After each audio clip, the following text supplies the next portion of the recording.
and welcome to Classical Schmassical, the anti-classical classical music podcast. Tune in every Saturday as we discuss, deconstruct, and dissect what it means to be a musician in the modern world. I'm your host, Alexa Letourneau. I use any pronouns, and our guest this week is Jonathan Baldwin. Hi, I'm Jonathan Baldwin, and I use he, him pronouns. I'm a woodwind and electronic musician. I just graduated with my bachelor's in music ed in December. I'm currently substitute teaching, looking for full-time work, doing sub thing for now. It's going pretty well. I enjoy it. I'm really glad I finished that degree because it all started when I was born. I was in college way too long, like for a bachelor's. Like, sure. You know, it's like normal, I guess. No such thing as too long. You're there for as long as you need to be, and it happens. It was pretty cool. It was like I've only been playing bassoon for like 3 or 4 years. Mm-hmm. Like I didn't like make a switch in high school or middle school or anything. I started off as a saxophone music ed major. Okay. A year in, I switched to performance because I was dumb. And like it happens. And like I'm not knocking saxophone performance majors, but it wasn't right for me. Sure. And then I flunked out that year. Mm-hmm. Like the year after I made that switch. And it was like the worst thing ever, like so far. Yeah. Because the world's crumbling all the time and no one has perspective. But right. So yeah, I took a year off and like did some gen eds online. And my family was actually living in England for like the first two and a half years of like my college. Yeah. And like I went to stay with them for that year. While I was there, I made really good friends with one of my professors. He's the faculty advisor for our Phi Mu Alpha chapter. Oh, cool. And he's like, what if you just learn bassoon and come back to Wright State? And I was like, you're funny. So I took a couple lessons with him. I was volunteering at a middle school, like with a band, and pretty much getting like some good experience. And like the director there let me borrow a bassoon to take lessons on. I was really excited. It was awesome of him. He was a huge help. And so I took lessons and I was kind of figuring out, I was still like super wishy-washy about it until I got back to the States and enrolled in some classes and taking lessons consistently. But like in that semester I came back, I learned bassoon. Right. Oh, that's like, amazing. Auditioned and they were like, yeah, you like, let's do it. So that's how I became a bassoon player. Like that's amazing. It's crazy. And I remember talking to someone like when I moved back, and I was like, yeah, I think I'm gonna audition on bassoon. And he's like, you're gonna become a collegiate bassoon player in 3 months. I was like, when you put it like that, I don't know. But, right. Yeah. So, I had like college was turbulent, but it ended on a high note, I think. Well, aside from COVID, like, oh my gosh, I didn't. It was so up in the air. Like, I was like, am I going to student teach this semester? Like, do I want to put that off a semester? Right. No, I get that. Yeah, I'm glad I got it done because like the school I was at, the band program took the precautions very seriously. We had a really good band camp that I worked at. They were consistent about like, what procedures they had.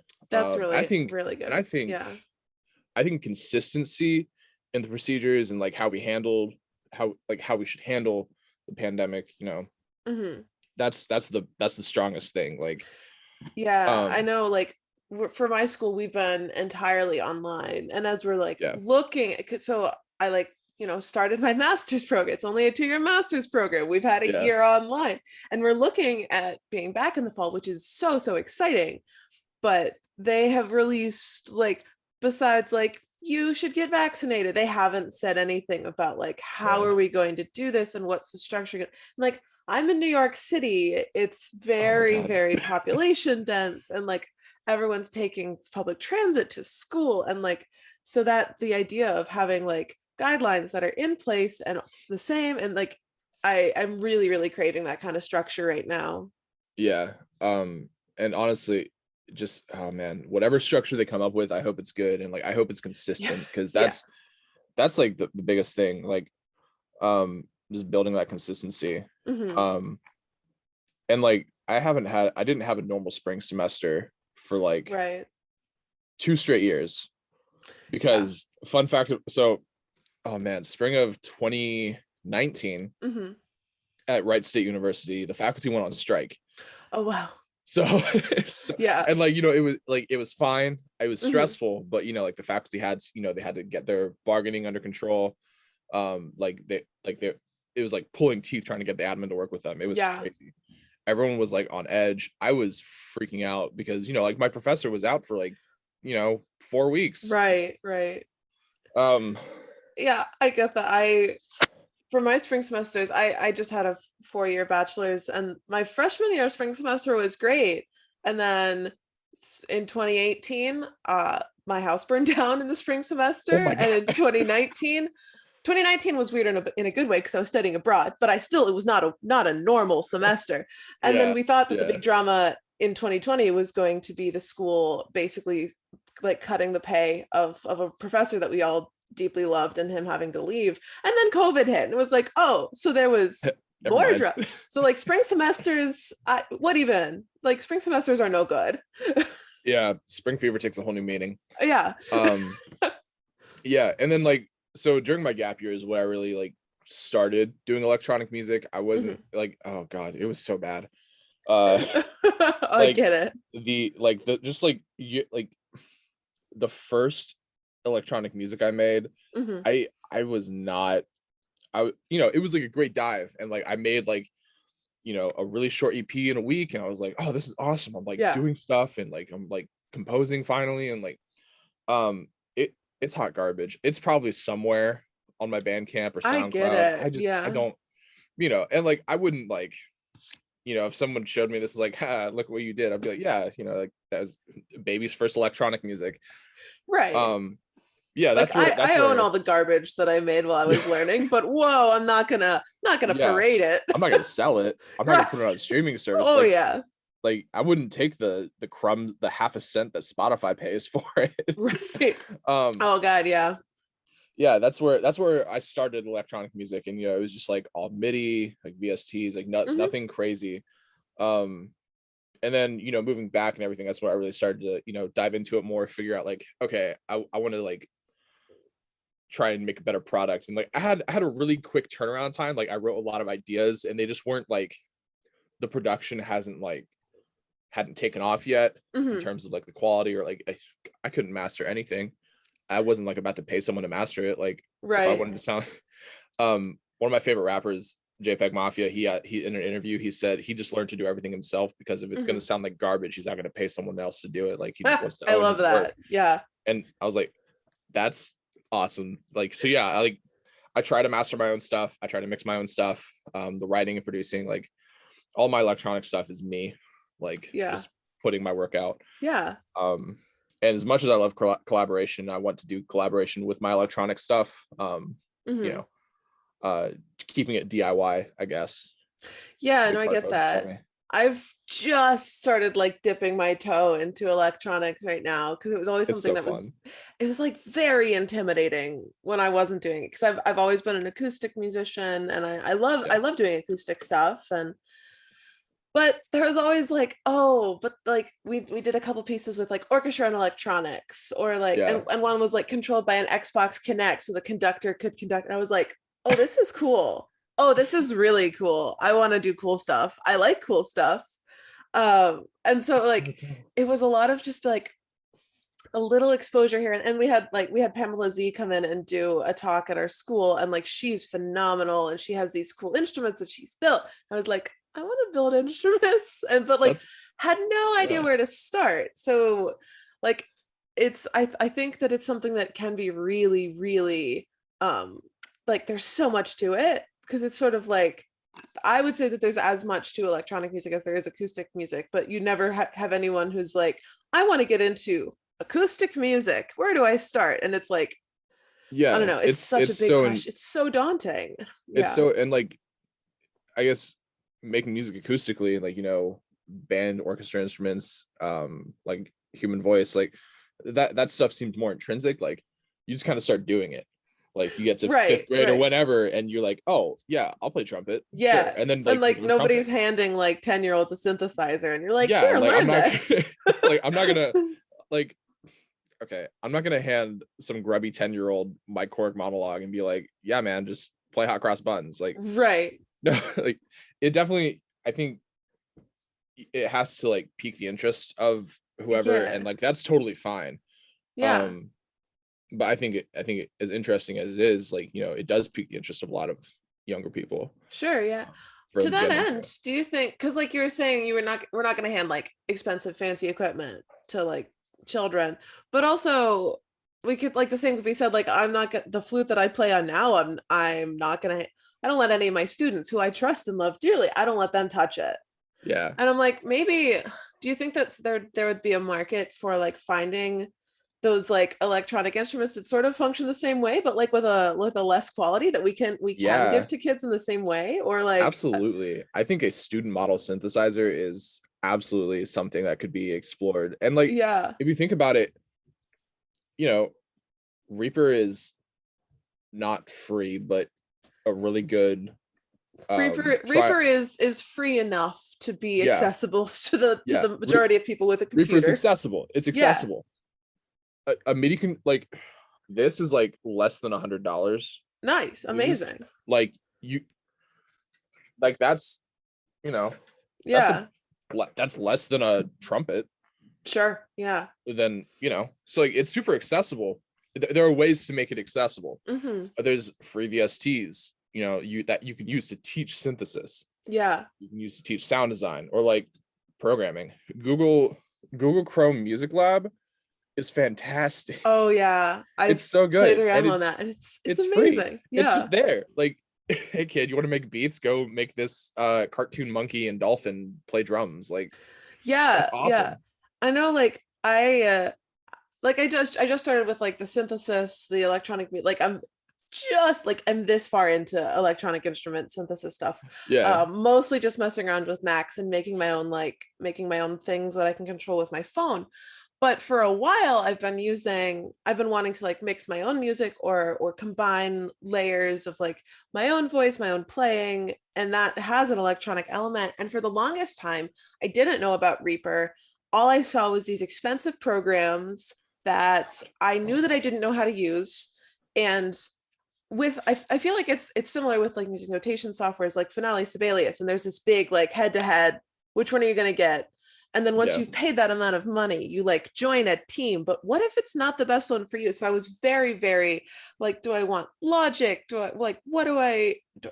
But Purity, like there's so many different things. And I didn't even get a DAW, and I did all of my mixing in iMovie, and I figured out how to do, but like, that's not the software that's helpful. So I think making these things, like now that I have Reaper, which for me is costing the same amount as iMovie, which is nothing.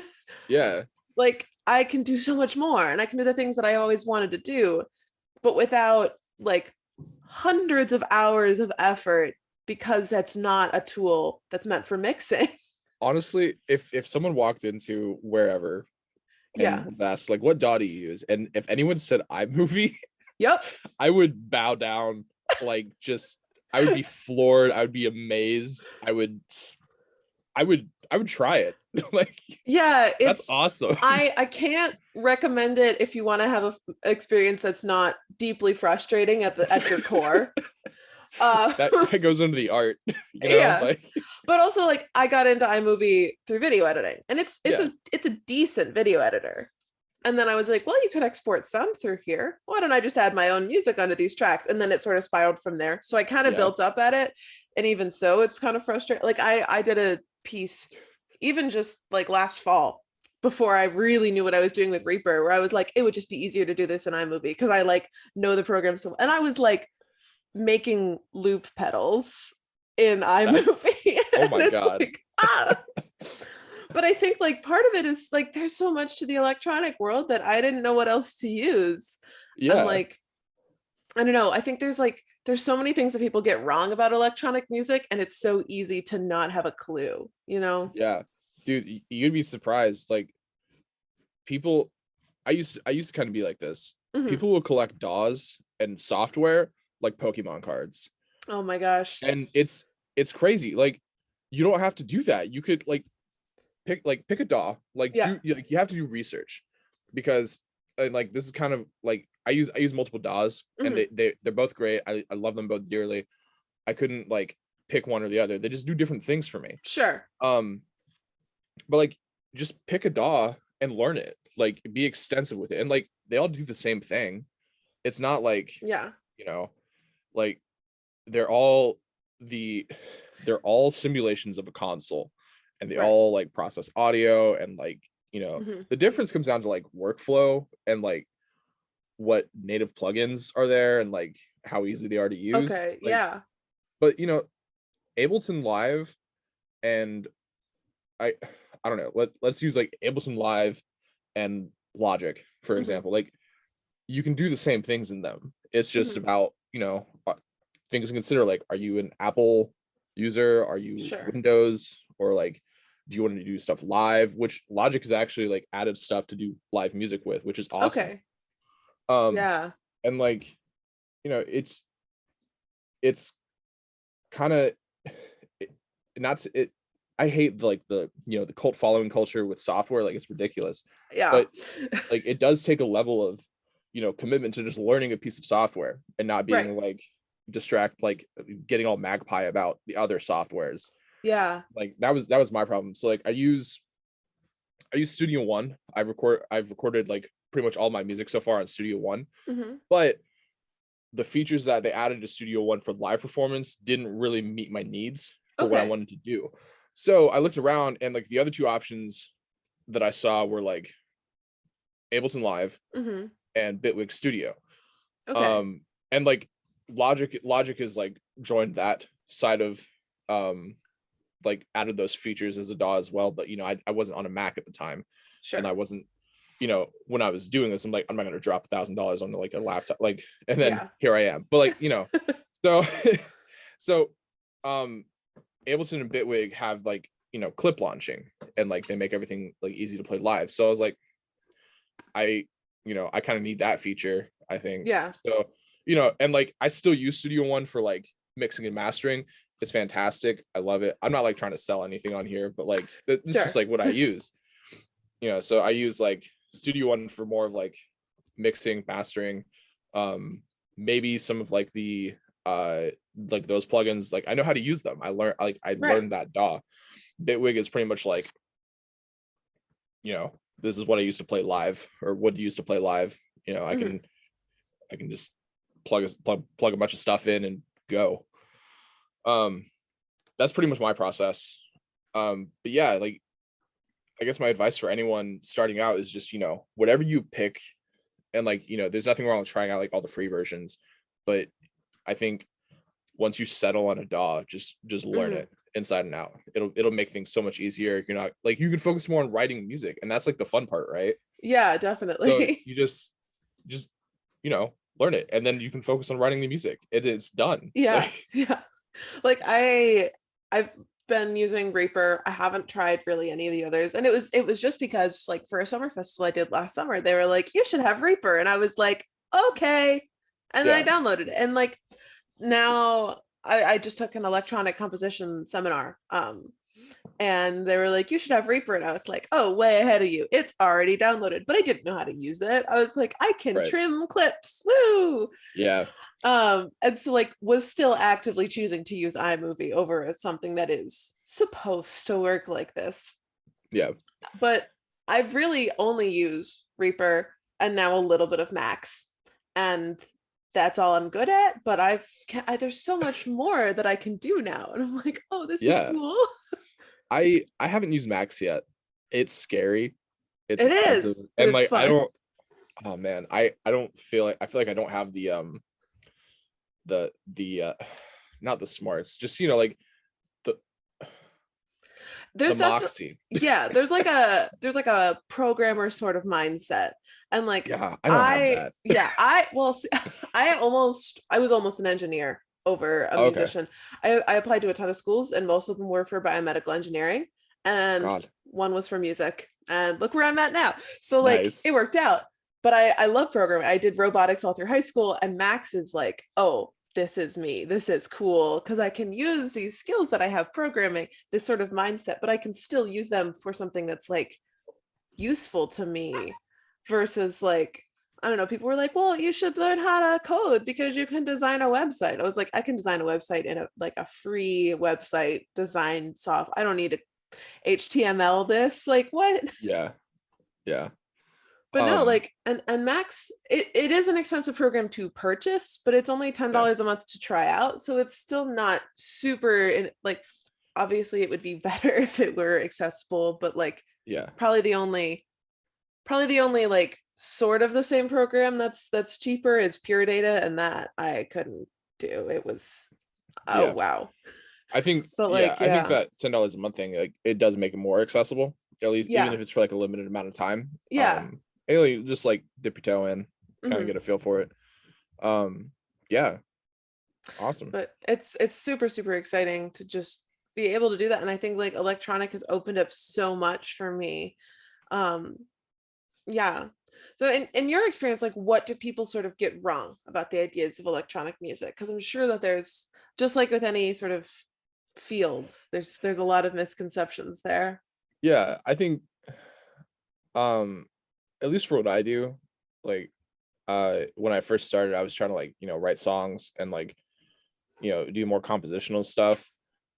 It kind of got boiled down to, when I talked about it, like, making beats and then making dubstep or whatever, which, all fine, both awesome things to do, but that just wasn't what I was trying to do.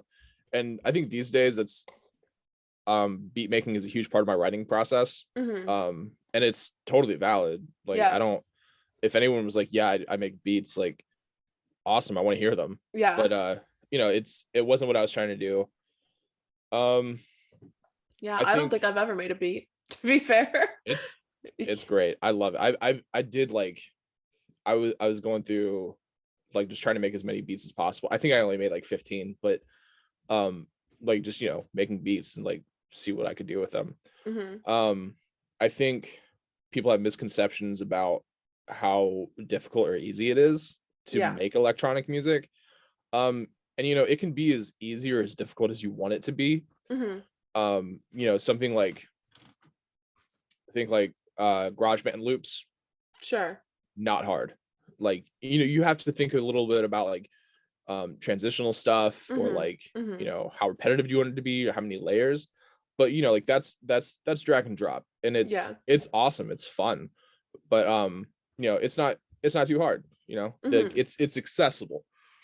When you get into like sound design, mixing, oh god, I'm really bad about, like, in my music, I'm really bad about like panning effects, or like I always forget space. About pan. Like, just like creating space, like, there's so much more than program some MIDI, put a beat under it, send it, like, it's done. Like, like, upload it to SoundCloud. Right. But there's some misconceptions about, like, the difficulty of it, and I think that's okay, because I would like to think, I want anyone to think like, I can do that.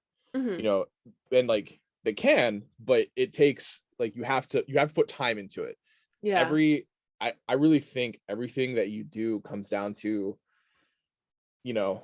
time spent on the skill, and like, I guess the quality of time as well, but like, it's just time that you put into it. Right. Like, at my university, we had 2 concert bands. There was, the Wind Symphony top band. Good for them. Like, it was great. And then there was like the symphonic band. Like, that's where a lot of non-music majors play. And like, there's still like some hard rep in there, like college level rep. You have like a lot more non-majors, younger music majors, or like, community members, which is awesome. So, but the wind symphony rehearsed more. We had 3.5 hour rehearsals a week. Yeah. The symphonic band had 2 hour and 40-minute rehearsals. Sure. Yeah. So we just met, like, that one met less. Sometimes the rep was hard, like, you know, a little easier than what was Wind Symphony was playing. Yeah. But, you know, I really think if, you know, like in any given year, if the symphonic band rehearsed as much as the Wind Symphony, like, it would be almost like you could kind of tell, but like it would be harder to tell the difference between the two groups. It's just the Wind Symphony plays, like, they just play together more. Yeah.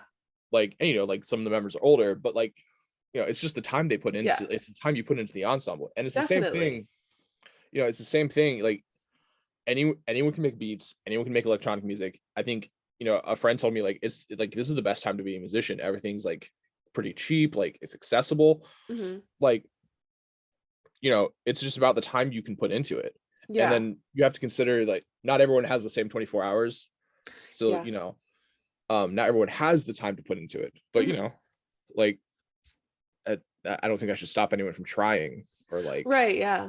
And I think it can also like relate so much to things that like we're learning about in like an acoustic or a more like classical, whatever that means, you know, sense. Yeah. Because like I know I was talking to one of my younger composition students who like worked around with GarageBand and was like having a lot of fun making loops. And then we have been mostly working in acoustic in our lessons, and I would give listenings, and I had her listen to a Steve Reich piece, and she was like, oh, my GarageBand's loops can be longer than I thought they were because I don't have to worry about it having a ton of variation, and like it changes the way you hear it. And I was like, didn't even realize you were going to get so much out of this, like sort of vaguely, I don't even remember which piece it was, but it was something that I was doing for an acoustic composition we were working on. And then it totally impacted the way that she viewed the electronic music she was making too, which was just so fascinating to like see that. Like, it's, I feel like the divide is probably not as necessary as like, but yeah, it's crazy. Like, I was really bad when I first started electronic music. Like this is like, I really put it into camps. Like, this is like my academic side, and this is like my personal side, where like my, you know, like self-expression and, you know, my, like, what I put more of my heart into. But like, it's music is music. Right. Like, so, you know, like when you told me like earlier, when, you know, there was a piece for orchestra and electronics where they use an Xbox Live, like, Connect. Yeah. That's insane. It was so cool. That's totally bridging those gaps. Yeah. One of my favorite composers, it looks like Jacob TV, but I think it's Jacob TV because he's from the Netherlands. He writes music for like saxophones and like instruments and boombox, or like tape. Oh, cool. Yeah. It's not family friendly, but like sure. But like, you know, it's really cool, and like it bridges like that gap of I think it starts to bridge that gap between like, you know, like what mediums we're making music on, and like, you know, this classical training, like virtuosity. Two of my favorite pieces by him are like, one's called Pimpin'. It's tape and baritone saxophone, or cool. Like there's a bunch of arrangements of it, like sax quartet, like combo and big band, like, right. But you can boil it down to like, it features the baritone sax, and it's interview clips with like, you know, pimps, prostitutes, and like about that culture. Yeah. And it's insane. Like, the music's really hard. Yeah. Another one's Grab It, for its same concept but tenor saxophone. And those are interviews with like life sentence prisoners, or like prisoners on death row. So like, just again, like another look into it, like a different culture, and then accompanied by saxophone. Yeah. And the clips are all chopped up and rhythmic, crazy. Just, I love it. And I think that was my first instance of like, oh, you mean we could take the instruments we learned in band and like play it to electronic accompaniment? Like, I think that's where it started. Yeah. I haven't had the patience to write anything like that, unfortunately, but that's maybe totally someday. fair. Yeah. I mean, I haven't done anything with that really outside of the class that I had, where like we were writing those for assignments. And actually, like some of them I'm actually quite happy with, that like, oh, I could really expand upon this. But even like making a score at that point, or like figuring out how to notate, is it just going to be one track, or do you need to cue things? That was one of the things I really liked about the Xbox Connect control, was you could, because usually when you think about electronic cues, you're pushing a button that says Q1, Q2, and this was, you're cueing it in the same way that you would cue any player, which was like very, like, humanizing is not exactly the right word, because I don't think we should like humanize electronics or whatever, but it felt a lot more natural, and like it was really integrated, because like, oh, this is just part of the music. It was really, really fun. Yeah, I think in terms of humanizing electronic music, I don't disagree with you, but I think there's some steps that we take, that people have taken to kind of do that, like quantizing. Like I usually quantize all my music just to make sure it's like, listenable for me. But like there's been plenty of producers that just like, they don't quantize your music. They like, the grid is like a suggestion. Like I think the biggest example, like literally the first one that comes to mind is Jay Dilla from the 90s. He the joke was that like he had an MPC and didn't read the manual, but he just did. But he like didn't he just didn't quantize like his snares or his hi-hats, and the way the offset caused like this the swing feel. For the uninitiated, because I know, but like quantize is when you have it like on sort of like a, basically a rhythmic grid, right? Like like you would have like 4/4, 3/4. Those are like rhythmic grids that you would, just to make sure that I'm on the same. Sorry. So quantizing, when you look at a DAW, usually it has like a grid, and that grid can be like, it doesn't matter so much for the meter as much as like the divisions of the beats. So you'll see like 16th notes, 8th notes, gotcha second, if you're feeling spicy. But in both programs that I use, and it's probably like throughout any DAW now, you can divide it to where there's like quintuplets in each beat. Gotcha. And the way that it's been done today to kind of replicate Jay Dilla on a grid is to use the quintuplet feel, like quintuplet swing. One of my favorite YouTubers has a whole video about it. Adam Neely, I'm gonna plug him. I like him a lot. Fair enough.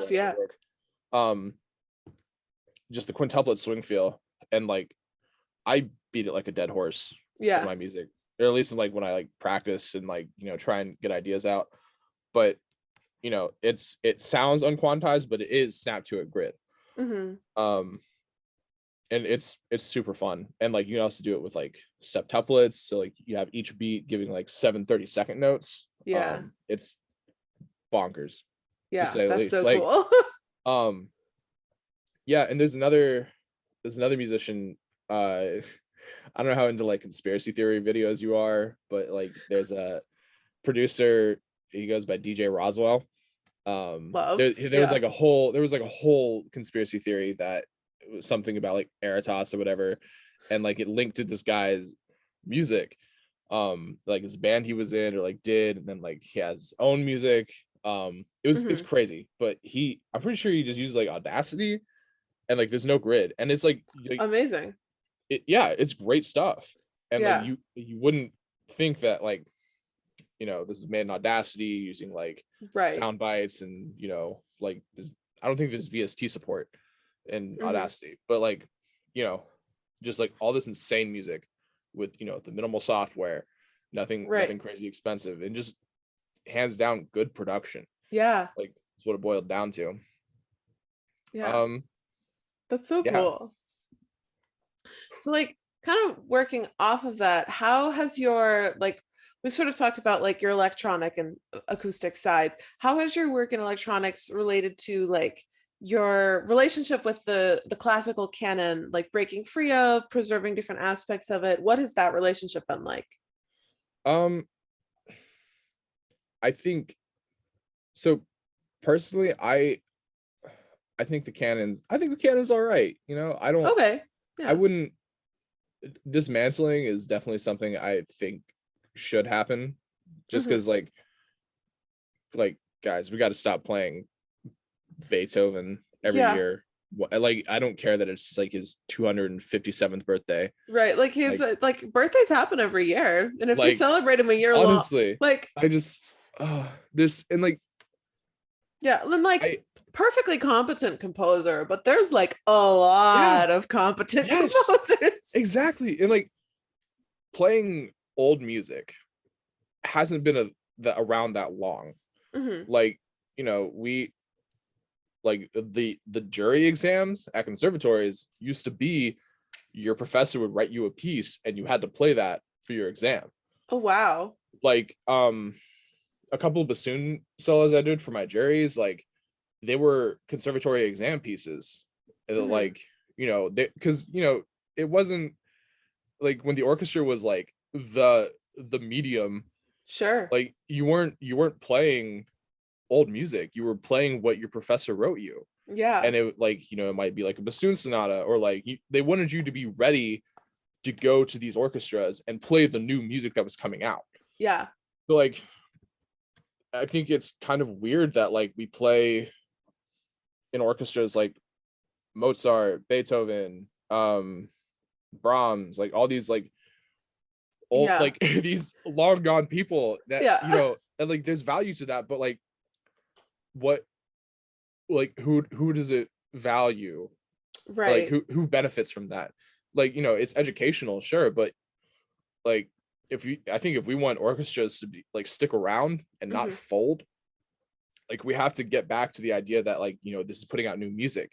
It's a medium to put out new music. Yeah. Like, in comparison with like electronics, or like probably the medium Hmm. to put out music with. I'm not gonna like, I want to, like, if I want to write a piece for orchestra and get that to streamers, like, Yeah. gotta like orchestras have to be willing to do that.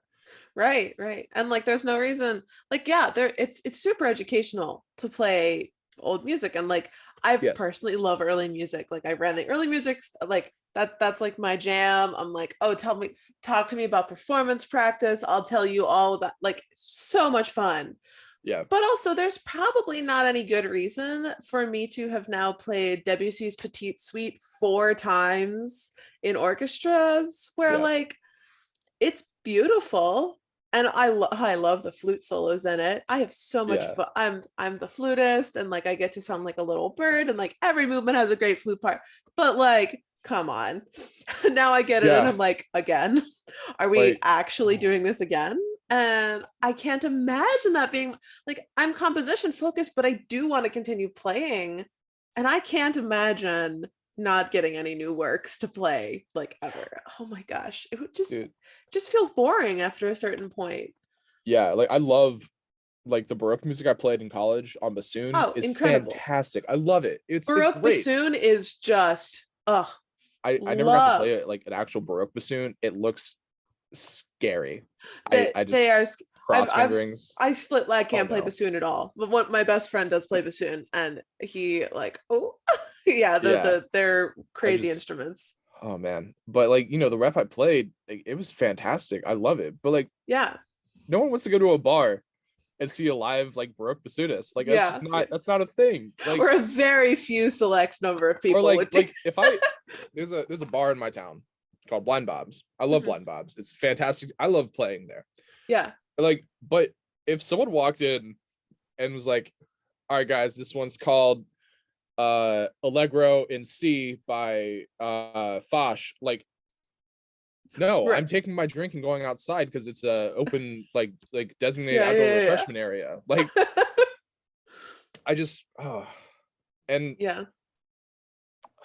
yeah, I as much as I love all the music I've played in college, and like we actually got to play some more modern pieces, which I guess, but like, yeah, you know, and even like my college orchestra and my wind ensemble were fairly good about playing. Well, obviously wind ensemble less, but like, or wind ensemble, there's less of a tradition to draw on, but both of them were pretty good about doing works that are culturally significant, that are by living composers, that especially like we brought in a lot of living composers and doing their works and getting to work.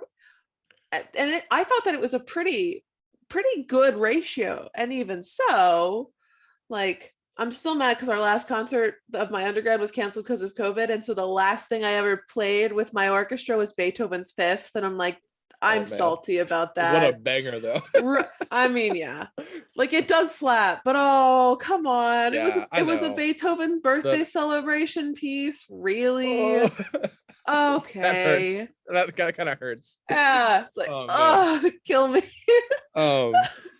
Yeah. So I guess I don't want to like obliterate the canon, but yeah, I want it to like take a back seat, I guess. Yeah, so, that makes sense. Let's dismantle the I guess the establishment that holds it up to such a high standard. Yeah. Like there's nothing wrong with that music, but well, except for Wagner. I just yeah. Wagner can stay in whatever hole he's in. But yeah. Like, you know, let's examine like the donors to these orchestras and why they keep wanting this old music. Right. You know, like why? What do you love it that much? Like Classic FM is free. Like right. I just they post memes that I think you'd love. Yeah, like oh god. Classic FM memes. What a time. What a time. There's like a radio station in my town there that gets picked up in my town. I think it's local too. But like they play classical music. I'm like, that's free, guys. You can just listen to that. Like there's already recordings of all this that are awesome. Yeah. Like I don't need to hear the Dayton Philharmonic play more old music. Right. There's cool recordings of it, and there's lots of different interpretations, enough to where people have written dissertations on them. And if you wanted to hear more about them, go ask them for their dissertation, and I'm sure they'd love to send it to you. So like, yeah. Yeah, I think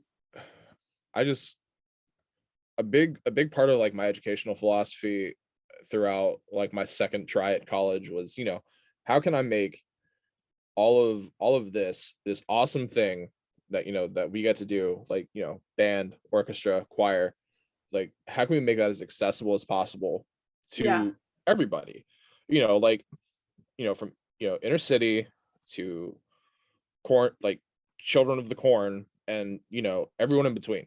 Yeah. And I think if we, you know, stop putting, you know, not to say that it's not great or it doesn't deserve any praise, but, you know, like we put, like, it's just on such a pedestal, and it doesn't need to be like it, you know, it's getting dusty up there. Right. Bring it down. Let's incorporate it. Yeah. With the other stuff that we're doing. Yes. And wow. Yeah. That's my take on dismantling the canon. We talked a little bit about accessibility already, and we kind of have skirted around it, and I'm curious because I know we talked a little bit about allyship, especially against the work of racism in the music field, and I'm curious as to how you incorporate that into your musical practice. I wish I did more, honestly, but I think the biggest thing I can do as a, you know, as a white musician with plenty of resources is just try and make, you know, if someone walks up to me and is like, hey, how do I get started on this? Like point them in the direction of like free resources, like just be open. Like nothing I do is like a secret formula or anything. Like if like, you know, just share all the information you can. I think taking a back seat to artists in the genre that I produce and like make, and really letting them like bring their own voice through, that's another thing. I just, I think as a white guy, I'm a guest in a lot of musical spaces that I inhabit. Like, and it's not a bad thing. I just, kind of like, I wouldn't walk into someone's home and be like, just take their food, or like, sleep in their bed and like, right. Trash their house. Like that's not being a good guest. So when I make this music, especially some of the stuff that has like hip hop influence, or like Afro Caribbean or Latin influences, like, I have to realize I'm a guest taking up space there. And there's a respectful way to do that. And I know as like a composer, it's a big thing where I'm trying to like, and as a flute teacher too, like I'm trying to incorporate the works of Black composers, especially in the way that I'm teaching my students, but at the same time trying to do it in a way that's not like, I have this, like, I recognize that part of the authority that I have is because of my skin color and the access to resources that has gotten me as like a white musician, and trying to do it in such a way where it's not like I am the authority and I'm telling you that these people's music are legit, like they're legitimate on their own right, is something that I definitely struggle with, especially when like if you do like a little Google search of like Black composers, it's like a lot of ragtime and a lot of like Harlem Renaissance era, and there's less like history has forgotten so many Black composers that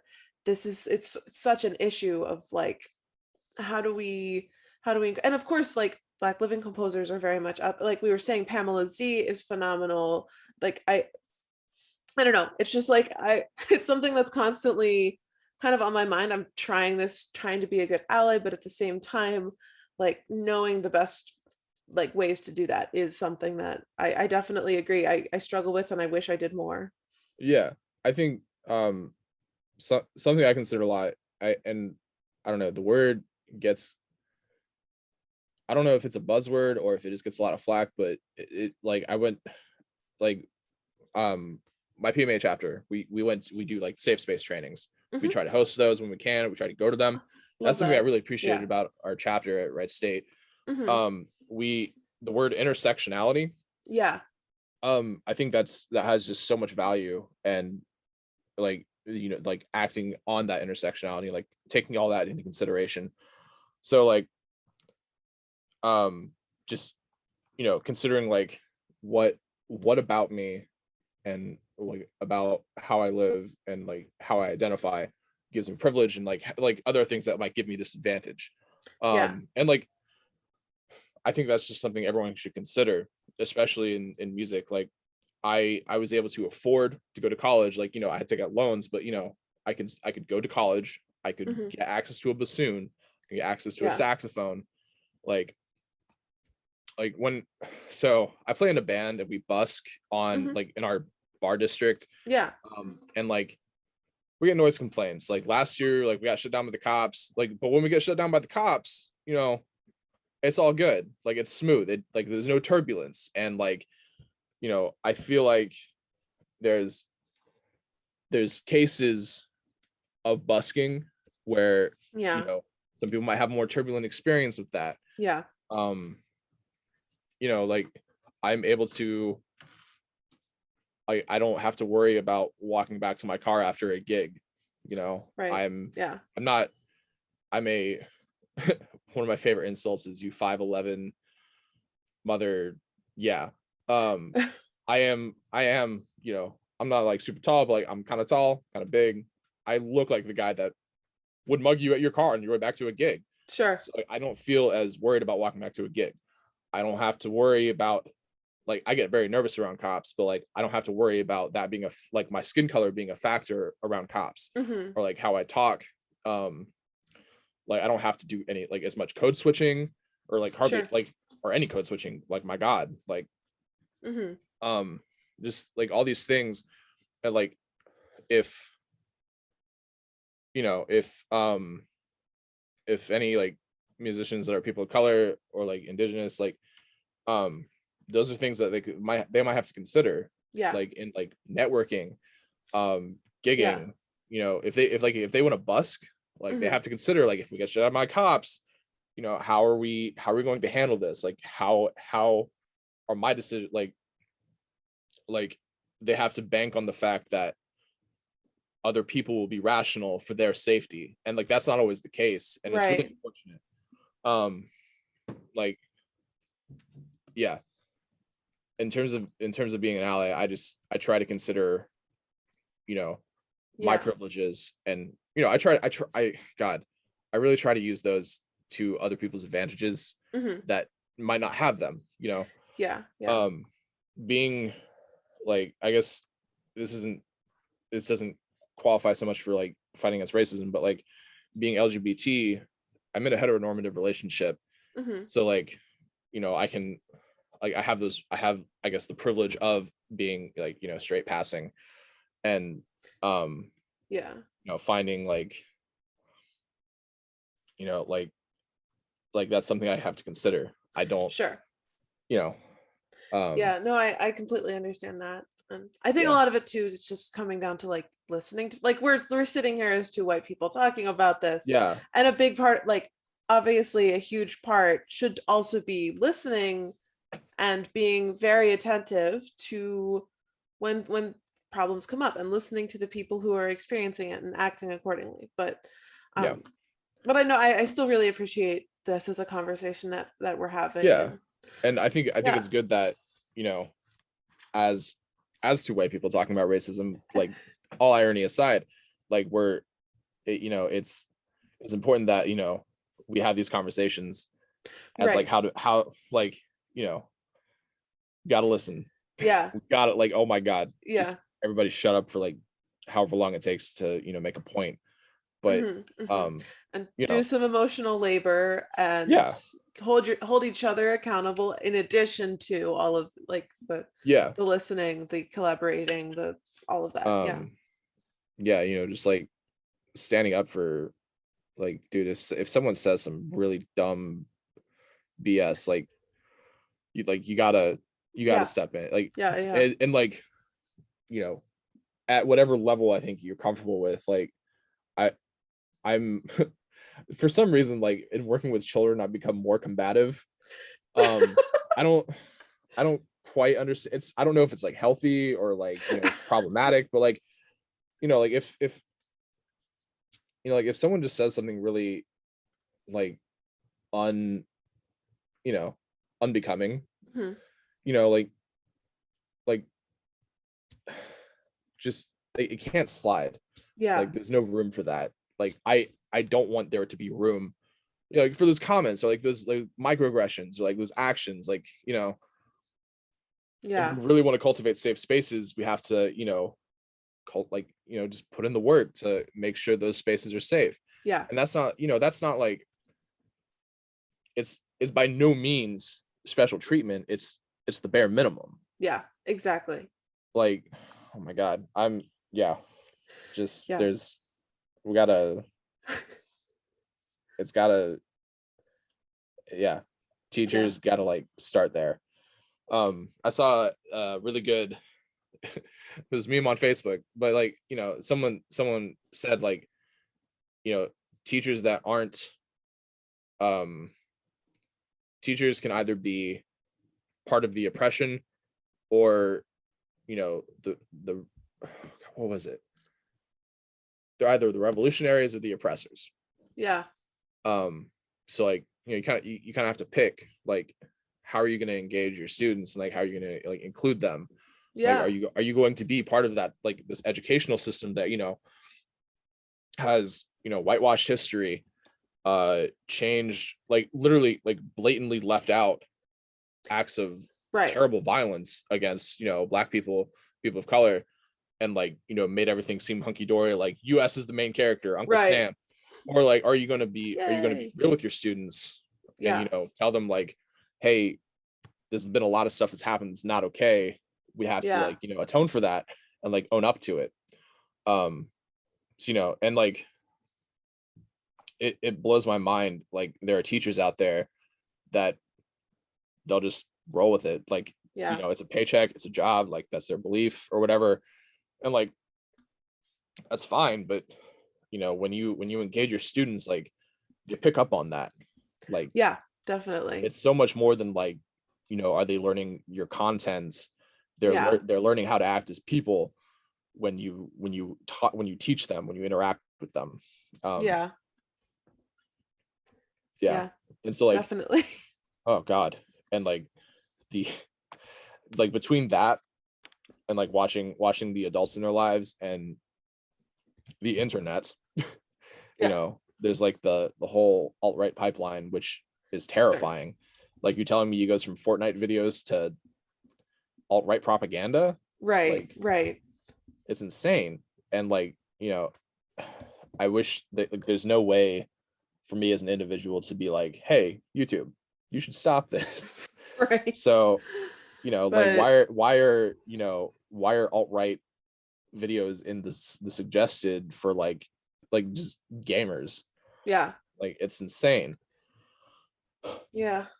So yeah, I guess my allyship boils down to trying to, listen, just like really trying to listen, and then like observing intersectionality, people's identities. Yeah, it's and like this past year, really, I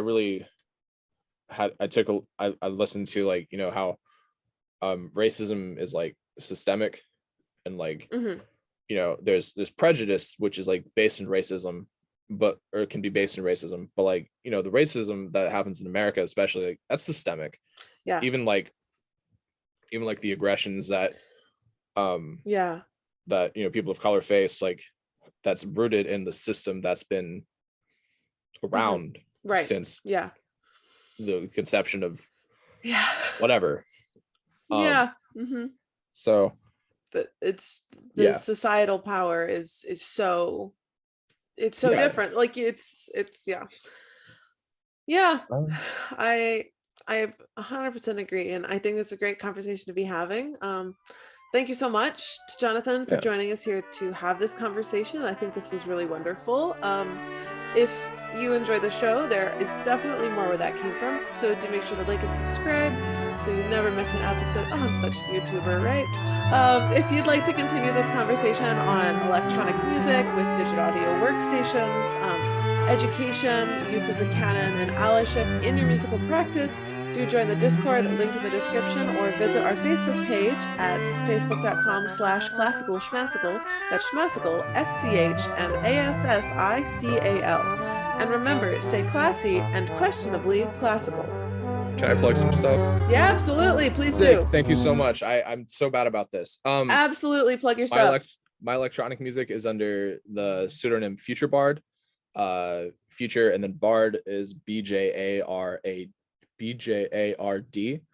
Cool. Yeah. Love. So yeah, FutureBjard for my electronic stuff. I play in a brass band called JAMR, JAMR. I wish I didn't have to spell everyone, like all my projects' names. Tell me about it, right? Yeah. Why did I pick a project name that nobody can spell? But yeah.